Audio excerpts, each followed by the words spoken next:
Hi friends, welcome to Anu AB Happy Family. இன்றைக்கி thumbnail பார்த்தீங்கனாலே உங்களுக்கு தெரிஞ்சிருக்கும், குழந்தைகளை இப்படித்தான் வளர்க்க வேண்டும் அப்படின்னு சொல்லிட்டு ஒரு தலைப்பு எடுத்திருக்கேன். ஏன் இந்த தலைப்பு எடுத்தேன்னா, இன்றைக்கி இருக்கிற காலகட்டத்தில் இந்த மாதிரி தலைப்பை வச்சு நிறைய நம்ம பேசுகிறது ரொம்ப நல்லது, சரிங்களா? ஒரு குழந்தையை வளர்க்குறதுல முக்கிய பங்கு யாருக்கு இருக்குன்னா, ஆப்வியஸ்லி 100% அம்மாவுக்கு மட்டும்தான் இருக்குது. செகண்டு தான் அப்பாவுக்கு இல்லைன்னு சொல்லலை. அப்பா பாவம் நம்ம குடும்பத்தை காப்பாற்றுறதுக்காக தான் வெளியில் போய் உழைக்கிறாங்க.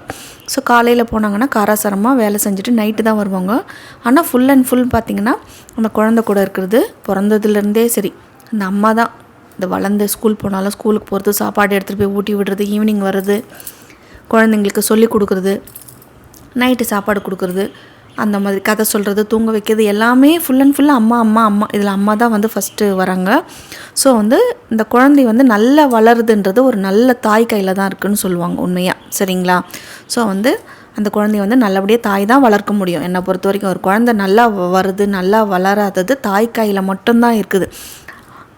இதுதான் அந்த காலத்தில் நம்ம எம்ஜிஆர் சார் பாடியிருக்காங்க ஒரு பாட்டாக, எந்த குழந்தையும் நல்ல குழந்தை தான் மண்ணில் பிறக்கிறையே, அது நல்லவராவதும் தீயவராவதும் அன்னையின் வளர்ப்பனிலே. அது 100% உண்மையான விஷயம். சரி, நான் நெக்ஸ்ட்டு சொல்கிறேன். இப்போ நானும் ஒரு அம்மா தான், சரிங்களா? ஒரு பையனுக்கு தாய். ஸோ என்னோடய வாழ்க்கையில் நடந்ததையே நான் சொல்கிறேன். அந்த குழந்தைக்கு நம்ம என்ன பண்ணணும்னு கேட்டிங்கன்னா, 3 வயசுலேருந்தே சிலது நல்லதெல்லாம் சொல்லி கொடுத்துடணும். எல்கேஜிலேருந்தே சொல்லி கொடுத்துடணும். பசங்க கெட்ட வார்த்தை பேசினாக்கா நீ அதை கற்றுக்கிட்டு பேசக்கூடாது, தப்பு, இது தப்பான விஷயம். நீ சாப்பாடு வீண் பண்ணக்கூடாது, சாப்பாடை துப்பக்கூடாது, நல்லபடியாக சாப்பிடணும், சாப்பாடு லக்ஷ்மி மாதிரி. இது ஒரு சென்டிமெண்ட்டாக இருந்தாலும் பசங்க மனசில் ஆழமாக பதியும். நம்ம சின்ன வயசுலேயே சொல்லி கொடுத்தா. என்னோடய பையன் பார்த்திங்கன்னா ஒரு 19-20 வரைக்கும் பட்ஸ் கூட போட மாட்டாங்க, என்கிட்ட தான் போட்டுப்பான். ஏன்னா நான் பயம் காட்டியிருக்கேன். எவ்வளோ குழந்தைங்களுக்கு காதில் மூக்கிலெல்லாம் அந்த கல் அந்த சின்ன சின்ன இதெல்லாம் போட்டுக்கிட்டாங்கன்னு கேள்விப்பட்டிருப்பீங்க. ஸோ சிலது நம்ம பயம் காட்டி வளர்க்குறதுல ஒன்றும் தப்பே கிடையாது. அது ஏன்னா அவங்களோட நல்லதுக்கு தான் நம்ம பண்ணுறோம். அதே மாதிரி ஒரு 6 வயசு 7 வயசுலேயே நம்ம குழந்தைங்களுக்கு குட் டச், பேட் டச், அதில் ஒளிவு மறைவு இல்லாமல் சில மட்டமான விஷயம் வெளியில் நடந்தால் கூட அதை ஒளிவு மறைவு இல்லாமல் நம்ம பையனாக இருந்தாலும் பொண்ணாக இருந்தாலும் சொல்லிக் கொடுக்கணும். இப்படி இருக்குது, இப்படி இருக்குது, இது தப்பு, இது ரைட்டுன்னு. யாராவது உங்களை வெளியில் கூப்பிட்டா நீங்கள் போகக்கூடாது. தப்பான இடத்துல தப்பான டச் பண்ணாங்கன்னா அது நீ அம்மா அப்பா கிட்ட சொல்லிடணும். தொட அலோவ் பண்ணக்கூடாது. வீட்டு விஷயத்த டீட்டெயில்ஸ் கேட்டால் சொல்லக்கூடாது. யார் எங்கே கூப்பிட்டாலும் போகக்கூடாது. இமீடியட்டாக யாராவது உங்களை தூக்கிட்டு போகிறதுக்கு ட்ரை பண்ணாங்கன்னா கத்தி எல்லாரையும் கூப்பிடணும். இப்படியெல்லாம் வெளிப்படையாக சொல்லிட்டிங்கன்னா அந்த குழந்தை ரொம்ப சேஃபாக வளருங்க, சரிங்களா? அடுத்த ஸ்டெப்பு பார்த்திங்கனாக்கா, ஒரு டீனேஜ்னு சொல்லுவாங்க. டீனேஜ்னால் சொல்லுவாங்க இங்கிலீஷில் 13 to 19 வரைக்கும். டீன் வருதுங்களா, அந்த மாதிரி டீனேஜ் 13 to 19. இது ரொம்ப ஒரு கிரிட்டிக்கல் ஸ்டேஜ். இதுதாங்க ரொம்ப சின்ன வயசில் கூட வளர்த்துடலாம். இந்த 13 வயசுலேருந்து அந்த 20 வயசு வரைக்கும் குழந்தைங்களை கொண்டு போகிறதுன்றது சாமானிய விஷயம் கிடையாது. ரொம்ப ஒரு கண்ணாடி மேலே நடக்கிற மாதிரின்னு சொல்லுவாங்க. அதை நானும் தாண்டி தான் வந்திருக்கேன். ஸோ அந்த 13 வயசு ஸ்டார்ட் ஆனோடனே குழந்தைங்களாம் பசங்க பெருசாகிட்டாங்க, எல்லாம் அவனுக்கே தெரியும். ஃபோனை வாங்கி கொடுக்குறது, அவங்க இஷ்டத்துக்கு விடுறது பண்ணக்கூடாது. ஃபோன் வாங்கி கொடுக்கணும். இப்போ இருக்கிற காலகட்டத்தில் பார்த்திங்கன்னா ஃபோன் நெசசிட்டி தான். ஆனாலும் அந்த ஃபோனில் என்ன பண்ணிகிட்ருக்காங்க, ஃபோன் மட்டும் சும்மா பார்க்குறாங்களா, வேறு எதாவது மாதிரி அப்பப்போ நான் வாட்ச் பண்ணுறேன்னு சொல்லிட்டு இன்டைரக்டாக நம்ம அவங்களுக்கு உணர்த்திகிட்டே இருக்கணும். அம்மா உன் கூட தான் இருக்கேன், உன்னை வாட்ச் பண்ணிகிட்டு இருக்கேன்னு சொல்லிட்டு, சரிங்களா? ஆனால் அதுக்குன்னு சாடிஷ்தனமாக அவங்களையே நம்ம வாட்ச் பண்ணக்கூடாது. ஆனாலும் அம்மாவுக்கு எல்லாமே தெரியுன்றது அவங்களுக்கு தெரியும். அந்த பாஸ்வேர்டு சொல்லுவாங்க இல்லையா, அதெல்லாம் போட அலோவே பண்ணாதீங்க. நான் சொல்கிறது 13லேருந்து ஒரு 16-17 வரைக்கும் சொல்கிறேன். பாஸ்வேர்டு டே கொடுறா, நான் ஒரு கால் பண்ணணும்டா கொடுறான்னு சொல்லி நம்மளே ஃப்ரீயாக அவனோட ஃபோனை ஹேண்டில் பண்ணணும். அந்த அளவுக்கு ஃப்ரீடமாக நம்ம அவங்ககிட்ட இருக்கணும். அவங்கள அந்த ஸ்பேஸ் நமக்கு கொடுக்கணும், சரிங்களா? அதே மாதிரி உங்கள் ஸ்கூலுக்கு போனால் பசங்க சிகரெட், எல்லாருக்கும் அந்த நெக்ஸ்ட்டு டீனேஜ் போயிட்டோன்னா வேறு ஒரு புது விஷயத்தை கற்றுக்கணுன்ற ஆசையில் இருப்பாங்க. அது எப்படி வருதுன்னா, அந்த கூட இருக்கிற பசங்க நல்ல பசங்களாக இருப்பாங்க, கெட்ட பசங்களாக இருப்பாங்க. அவங்க மூலமாக ஒரு சிகரெட் பிடிடா, ஒன்றும் இல்லைடா, ஒரு வாட்டி பண்ணுடா அப்படின்வாங்க. அதை நம்ம சொல்லிக் கொடுக்கணும். இதெல்லாம் நீ பண்ண வேண்டிய வயசு கிடையாது, இப்போத்துக்கு நீ படிக்க வேண்டிய வயசு. நீ இதிலெல்லாம் கான்சன்ட்ரேட் பண்ணியன்னா உன்னோட லைஃப் ஆவரேஜாக தான் இருக்கும். நீ பெரிய லெவலுக்கு போகணும், நல்லா சம்பாதிக்கணும், உடல் இழப்பு இல்லாமல் நல்லபடியாக ஒரு உட்கார்ந்த இடத்துல நீ வேலை செய்யணும்னு ஏன்னாக்கா நீ இப்போ கஷ்டப்பட்டு படிச்சு தான் ஆகணும். இல்லை நான் நார்மல் லைஃப் தான் வாழ போகிறேன், எனக்கு பெரிய அளவுலாம் ஆசை இல்லைன்னு நினச்சேன்னா இதுக்கு அடிக்ட் ஆகிட்டு அப்படி தான் இருப்பாங்க. ஸோ உனக்கு எது வேணுமோ நீ பார்த்துக்கோ, நாங்கள் தான் கஷ்டப்பட்டோம், நீ வந்து அந்த கஷ்டத்தை படக்கூடாதுன்னு சொல்லிட்டு தான் நான் இதெல்லாம் சொல்கிறேன்னு வெளிப்படையாக அவங்கக்கிட்ட சொல்லணும். பக்கத்தில் உங்கள் ஸ்கூலில் எதனா நடந்துச்சா இந்த கெட்ட பழக்கம் எதனா வந்து இந்த மாதிரிலாம் பண்ணுவாங்கடா பசங்க, நீ உஷாராக இருந்துக்கோ, அந்த பக்கம் போகக்கூடாதுன்னு சொல்லிட்டு ப்ரிகாஷன் சொல்லுங்கள். என்னோடய பையன் பார்த்திங்கனாக்கா காலேஜில் படிக்கிறப்போ பெங்களூரில் ஒரு பெரிய காலேஜுங்க, அது பக்கத்துலேயே பார்த்திங்கன்னா ஒரு பையன் இருந்தான். அவனோட பேரண்ட்ஸ் பார்த்திங்கன்னா ஒரு பெரிய லெவலில் இருப்பாங்க, 2 பேரும் ஒர்க் பண்ணுறவங்க.